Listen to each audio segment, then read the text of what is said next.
Hello guys, dahil favorite ko ang sweet and sour.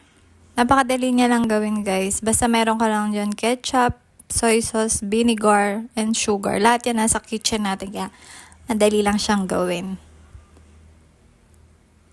Yummy! So meron ako ditong breast. Yan. Breast chicken. Ayan, nilagyan ko lang salt and pepper at saka flour.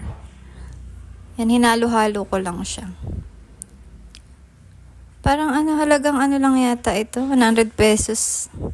Pero may natira pa akong breast chicken. Yan, tas kinoat ko pa rin siya sa flour. And then saka ko siya prinito.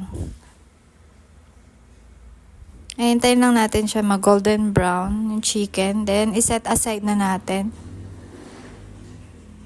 Then, nag-prepare naman ako ng ketchup para to sa sauce natin, dun sa sweet and sour. Ayan, soy sauce. Brown sugar, pwede ring white sugar. Ito lang kasing available sa kitchen. Then, naglagay din ako dito ng 1 teaspoon ng vinegar. Then, sa same pan na pinagprituhan ko, dun ko na rin nilagay yung lulutuin kong sauce. Tapos, naglagay rin ako rito ng water. Kung ayaw naman masyadong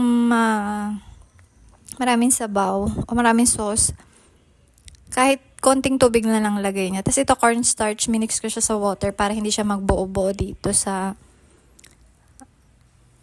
sauce natin. Ayan. Halo-haluin nyo lang hanggang lumapot siya.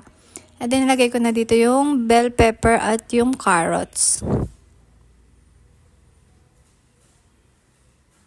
Sobrang dali lang talagang gawin ito. Kahit nakapikit ka nga, HR. Ayan, lumalapot na siya, guys. Gusto ko medyo malapot-lapot pa.